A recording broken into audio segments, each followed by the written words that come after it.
Привіт! Сьогоднішня тема для обговорення – це я пропоную вам таку гру, яка називається «Що, якщо?». Тобто, ми всі живемо в прекрасному світі, де кожен з нас в щось вірить. Через те, що не вірити ми просто не можемо. Є люди, які кажуть, що я там не вірю ні в що. Є люди, які кажуть, я вірю в себе і так далі. Це класно, але ви хоч в щось вірите. В себе ви теж вірите. Якщо ви кажете, що ви не вірите ні в що, то коли з вами стається якась така ситуація, або якийсь такий момент, або якась така конкретна картина, то ви тоді дуже і дуже швидко починаєте вірити в щось. От би в що непонятно, хоча через рот ви можете казати, що типу я ні в що не вірю, я ні в що не вірю. Да, класно, хорошо. І дійсно, якщо ні в що не вірите, добре. Прийде час, коли буде треба повірити, не буде треба не повірити. Є різні ситуації і різні люди. Але основа така, що більшість людей в щось вірять, в щось. Невідомо, що це таке. В щось хтось вірить, розумієте? І от кожен вірить, наприклад, там, в Бога, хтось вірить в Будду, хтось вірить, наприклад, в себе, хтось вірить в вищі сили, хтось вірить в долю, хтось вірить в ще щось, в Аллаха, в Мухаммеда, в ще там, і пішло, розумієте? В кожного своя оця віра. І от основа така, що кожен з нас вірить в щось вище. Візьміть, що то Бог, візьміть, що то, наприклад, Будда, да? Це щось те, чого не існує, і щось таке вище. Тобто не щось це таке земне, а щось от інше, розумієте, щось вище, щось те, що не між нами, на людське око, воно невідомо, щось точно є. І от коли людина в щось те вірить, їй легше, розумієте? Легше через те, що коли ти віриш в щось, ти більше надії туди направляєш. Ти надієшся на одне, але ти такий, Богові відніше, да? Або там, ой, так не сталося, бо Бог того не дозволив, або от Бог спасе і так далі. Тобто оця віра, вона тримає людей, розумієте? Оця віра в щось, вона дає оцю своєрідну надію людям. І от людина сходинка за сходинкою, через те, що вона вірить в то. Якби вона не вірить, прямо все. От конкретна апатія, конкретне знецінення, конкретне розчарування, тоді вже починається депресія. Відповідно, знову ж таки, хронічна депресія, тривала депресія, там прямо затяжна що звідти не можна вирватись. Це вже знову ж таки проблеми через те, що людина, вона знаходиться на максимальному такому пасивному рівні. Прямо все погано, все знецінення, все не так, все не то. І ясно, що суїцидальні думки через те, що людина, вона не може тут вижити, не може. Вона хоче звідси піти, вона вже не може тут, розумієте, вже просто не витримує.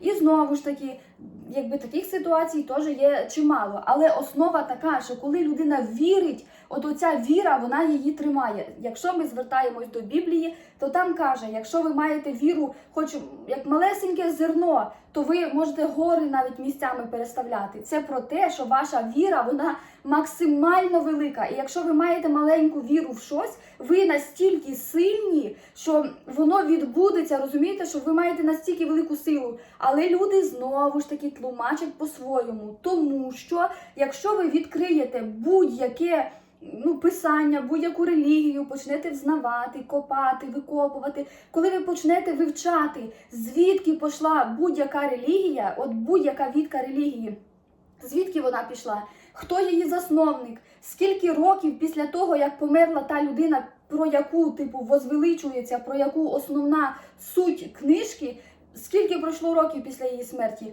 ви знову ж таки зрозумієте, що всі оці книжки, в кожної релігії є своя книжка, основна, яка береться за основу. Так от, ота основна книжка написана людьми, які її писали через кількість років після того, як жила та людина, про яку написано в книжці, розумієте? І от картина, коли ви стоїте своєю знайомою, спілкуєтесь, ви розказуєте одну інформацію, вона прийшла до своєї знайомої, і та інформація, яка розказана вами, уже перекручена. А тепер подумайте, через скільки часу писалося все, і скількома людьми воно було чуть-чуть переправлене, чуть-чуть добавлене, чуть-чуть по-своєму розказане, чуть-чуть. Знову ж таки, я не кажу про те, що не треба вірити, або то щось погано, чи щось. Ні, абсолютно ні. Просто допускайте таку думку, просто грайте в таку гру. Що якщо? Що якщо ваша священна книжка, по якій ви живете, написана зовсім не священними людьми? Що якщо книжка, про яку ви всім доказуєте і розказуєте, і кожен день тулдачите, от дивись, от Святе Письмо пише так, або от така-то книжка пише так. Що якщо це не зовсім так, розумієте? Або що якщо слова, які написані конкретно в священному писанні, вами тлумачаться неправильно. Зачасту буває так, що люди відкривають елементарну якусь книжку, де щось написано, і кожен бере звідти своє, кожен прочитає там своє, хоча написано одне те саме, розумієте? Але одна людина прочитає і типу по-своєму сприйме, інша людина через свої обставини ще по-своєму та по-своєму, і кожен своє візьме, хоча слова одні ті самі.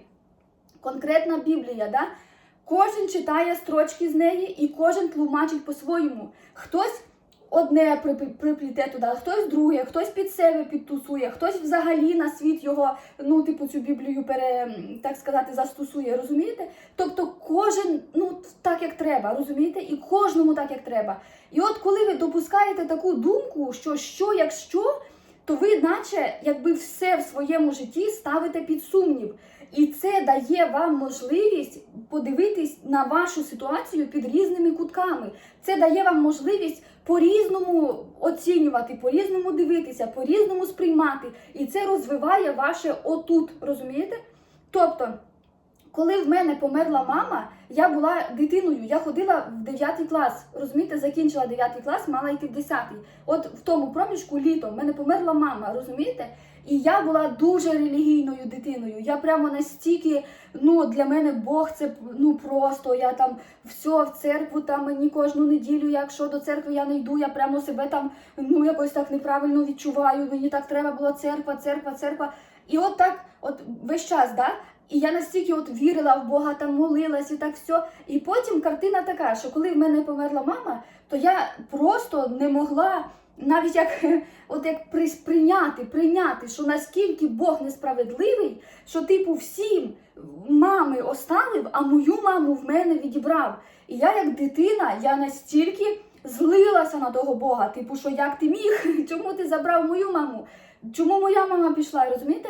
І я вже потім з часом, воно мене дуже бентежило. І я давай цю релігію туди вивчати, звідки вона пішла, хто її засновник, хто такий Бог, хто придумав Бога, чому саме Бог, чому назвали Бог, чому. І це копання вийшло, мені дало відповідь, те, що моя мама, вона не померла через те, щоб оставити мене, або вона не померла через те, щоб я виживала, або вона не померла через те, щоб мене наказати. А моя мама померла через те, що в неї закінчився її термін перебування, розумієте? І в кожного з нас, як би боляче це не було сприймати, кожна людина народжується і кожна людина помирає. І в кожного з нас є свій кінець. Але коли він наступить, ми не знаємо. В тому то і суть, розумієте? В тому то і суть існування цього костюма, що кінець є, але коли він буде, так якби невідомо, невідомо конкретно для нас, як для людей. Знову ж таки, ми живемо, розвиваємось, проходимо певні етапи, певні проблеми, а тут гоп, розумієте, і все, і тишина. І знову ж таки, тут, якби можна сказати, що чому ж так несправедливо, що, є кінець. А я вам скажу, через те, що візьміть, якби існували всі люди, які колись тільки були на цьому світі, ми між собою зараз, оця невеличка кубка, не можемо порозумітися. А візьміть ще колись.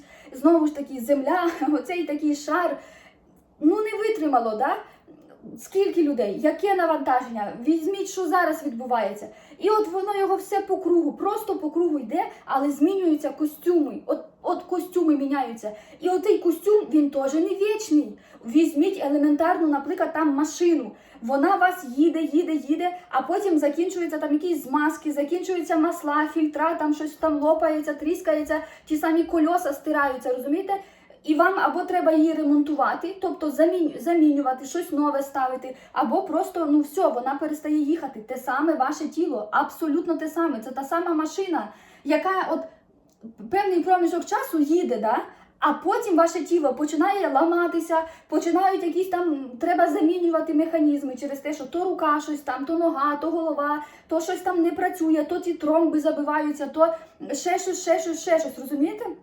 І коли ви в своїй голові допускаєте думки, що якщо, тобто що якщо я не вічний, що якщо я не буду жити тут вічно, що якщо мене завтра не стане, що якщо і отак далі. І таким чином ви знову ж таки, ви починаєте жити тут і зараз, ви починаєте цінувати момент, а не ждати колись, десь там буде оте вічне, і коли все стане ідеально, тільки тоді я заживу. А ви можете не дожити до того стану, коли стане ідеально, бо ідеально не стане ніколи. Через те, що ідеально у кожного своє, розумієте? Комусь чоловік під боком – це вже ідеально, комусь 15 квартир – це мало, розумієте? Комусь одне, тому інше, тому ще інше. І от просто на елементарному рівні є конкретне підприємство, і на тому підприємстві є свої правила. І є хтось главний, хто командує цим всім. І якщо от того главного не слухають, то починається хаос, розумієте? Те саме в державі. Є один єдиний лідер держави, на рівні держави, да? Один лідер. Завжди в отих таких стаях, племінах, завжди був один вождь, розумієте? Один. І от якщо отей старейшина, да? І якщо той один, він скаже отак, то значить всі слухають і роблять так, як він сказав, розумієте? Отак є порядок. Знову ж таки, на рівні сім'ї, коли є хтось один главний, будь-то мама або будь-то тато, якщо він скаже отак, то вся сім'я його слухає, розумієте? Якщо вона його не слухає, починається хаос, розумієте? Все воно отак закручено, все воно отак відбувається, все воно отак, як треба, і все завжди вчасно. Якби ви тільки це, якби вміли допустити, але зачасту люди роблять зовсім по-другому. Вони грають таку гру, яка називається «колись буде ідеально», зараз я почекаю, зараз я там щось там, зараз я буду ждати, зараз я потерплю, зараз я виживу, зараз я доживу, а колись я заживу. Да не буде колись. Не буде колись. Я не знаю, як це можна не зрозуміти. Я людина, якої померла тато, померла мама, потім померла бабуся, розумієте?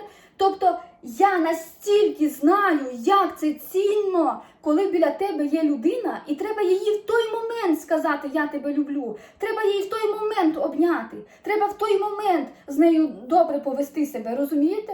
Але ж ні, ми чомусь так не робимо. Ми букети не даримо, ми подарки не даримо, ми якісь приємності не робимо, ми все відложуємо на потім. Типу, потім я їй щось там, а потім тої людини може просто-напросто не існувати. І не через те, що Бог забрав ту людину, а через те, що в людини закінчився термін перебування. Але знову ж таки, кожен дає своє пояснення, розумієте? Ви приходите до священника і питаєте, померла людина, чому так? І вам священник каже, через те, що так Богові треба, Бог забирає найкращих, та-та-та-та-та-та. І він через релігійну призму цього вам пояснює. Ви приходите до, наприклад, відьми, да? І питаєте, от померла людина, і відьма вам скаже свою версію. Ви приходите до якогось мудреця, він вам скаже свою версію. Ви прийдете до своїх знайомих, вони вам скажуть свою версію, розумієте? От просто отаке розуміння, воно дає вам чітко те, що кожен дає свою версію будь-якої історії, будь-якої ситуації. І коли ви не берете одне щось єдине за основу і свято вірите, і знаєте, що тільки отак, а по-другому не може, ви маєте можливість допустити, що може бути по-другому, може бути по-іншому, розумієте? Ви наче туди, відкриваєте ще одну дорогу для себе, відкриваєте ще один шлях, де ви чітко розумієте, що а вдруг воно отак, а вдруг воно отак. Знову ж таки, ми народилися, виросли в кожен в своїй сім'ї. Кожен з нас знав щось своє, кожен з нас мав якесь своє, розумієте? І кожен з нас за основу бере щось своє. Хтось виросший в сім'ї, там, де травми, да, там, де болячки, там, де якісь біди, там, де щось неправильно. Він бере собі за основу, що типу ніколи в житті не можна знайти нормальну людину, з якою можна бути поряд, завжди треба мучитись, страдати, бо типу Бог вас створив для страдань, розумієте? І ви будете цю істину знати, і ви будете саме так і пізнавати. Ви в своєму житті раз за разом отримуватимете отакі ситуації, де ви підтверджуватимете те, що типу ви страдаліця, ви мучениця. Знову ж таки на власному прикладі. 3. Тато, мама, бабуся. Не складається, все важко, дуже великі проблеми в здоров'ї. Просто якась конкретна попа в житті. І я от вилазила, звідти вигрібала, от воно так, а воно все бабах і знов тебе відкидає. І потім була така картина, де одна людина вітала мене зі святом мученіка. Вона каже, ти мученік, вітаю тебе зі святом. А в нас є таке свято мученіків. Розумієте? От вам. І потім, коли от мене привітали з тим святом мученіка, я думаю, так я не хочу бути мучеником, чого я мученик? Ні. Ну і потім вже ще било в здоров'ї, тільки тоді я туди пішла, знала, виколупала, витягла себе. І тепер нема мученика, розумієте? Нема мученика, нема, просто не існує. Через те, що тепер я знаю, як воно працює, і я просто роблю по тому. Знову ж таки, це не означає, що я вічна і буду жити вічно, і ніколи не помру і так далі. Ні, я не знаю, я можу померти завтра, післязавтра, після, розумієте? Просто я ціную життя в моменті, тут і зараз. От в мене є цей відрізок, я не знаю, де буде мій кінець. І я от через рот зараз говорю, я через рот зараз ділюся, я через рот зараз там щось комусь кажу, набираю, щось там роблю, добро і так далі, розумієте? Через те, що це я, і тут я зараз, і я не знаю, де мій кінець, розумієте, про що я кажу? І коли ви в момент цінуєте, то ви, от, у вас є людина поряд, і ви щасливі, у вас є там щось там, і ви щасливі, розумієте? Я просто їм їжу, від якої я, настільки кайфую, що просто, мені нічого не треба, я поїла, в мене є криша над головою, слава Богу, що є світло є, шикарно, просто ідеально, розумієте? Або, наприклад, там щось придбала, я вже там просто на 7-му небі від щастя. Або я просто дихаю, і я щаслива. Інша людина бачить мене, і вона не може поняти, чому ти радуєшся на дворі, от там війна, все так погано, а ти радуєшся. Розумієте? А я радію через те, що я живу зараз. От в мене є ця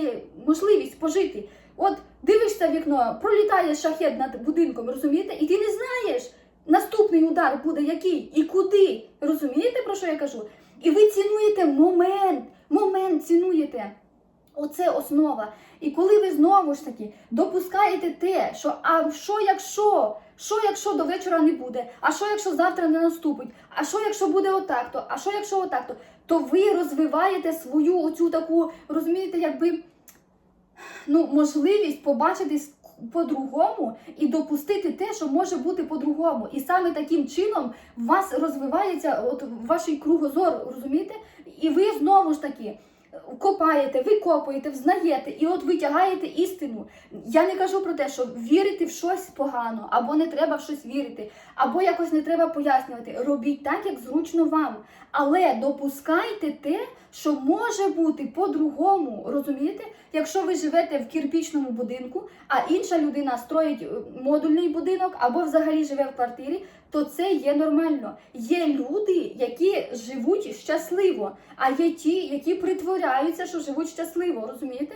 Ті і ті повинні бути, ті і ті треба. Є люди, які п'ють, вони треба, щоб були, розумієте? Треба, щоб були. Коли ви допустите оці думки, що треба, щоб були люди, які б'ються, треба, щоб були люди, які п'ють, треба, щоб були нещасні люди, треба, щоб були там якісь погані люди, треба, щоб були злодії, треба, щоб воно було, розумієте? Бо саме отак приходить розплата до тих людей, які колись вчинили отак-то, так-то, розумієте? Знову ж таки, чим більше ви туди копаєте, чим більше ви поглинаєте, тим більше ви чітко розумієте, чому, що і навіщо. Але ж люди зачасту знаходяться в такому якомусь, я не знаю, типу, як от чітко одна позиція і все. Типу, чого це в мене так нещасно, чого це в мене так погано, чого це в мене так все, так, недобре, а в інших таке щастя. І знову ви себе туди до тих інших. І вам хочеться відібрати в них, для того, щоб собі, розумієте? А та інша людина на вас дивиться і каже, от яка вона там здорова, а я от типу багата, але от нема здоров'я, розумієте? Ми кожен один в одного учимося, кожен один в одного беремо і кожен один об одного навчаємось і проходимо певні уроки. Отож, висновок. Грайте в таку гру, яка називається «Що, якщо?». Кожного разу, яка ситуація у вас стається, допускайте туди інші варіанти. Якщо вам чоловік зрадив, ви запитайте, от не за що це мені таке, а що якщо це найкращий варіант розвитку подій? Що якщо ідеально, що він від мене пішов? Що якщо це людина не моя і мені треба інша людина? Що якщо те, що він там, наприклад, п'є, це для мене дуже крута можливість от закінчити ці відносини, відпрацювати якісь там кармічні уроки, пройти життєві рішення, там моменти, життєві ситуації і так далі, і піти в щось інше. Що якщо це для мене знак? Що якщо зі мною так спілкується, там, не знаю, Бог, Всесвіт, чи там доля така і так далі, розумієте? Допускайте оці варіанти завжди. Навіть те саме, коли ви в таких дуже гарячих точках, коли ви дуже на такому, так сказати, поганому рівні, допускайте, що якщо це для мене? Що якщо це треба моїй душі? Що якщо я тут через те, що мені тут потрібно бути? Що якщо саме тут я потрібен, чи я потрібна, розумієте? І таким чином вас повідпадають оці всі моменти, де ви такі, типу, що несправедливо, а як так, а чого ти зі мною, а чого саме я? Бо воно все так, як потрібно. Все чітко так, як потрібно. З точки зору Всесвіту або з точки зору Бога, все справедливо. Повністю все справедливо.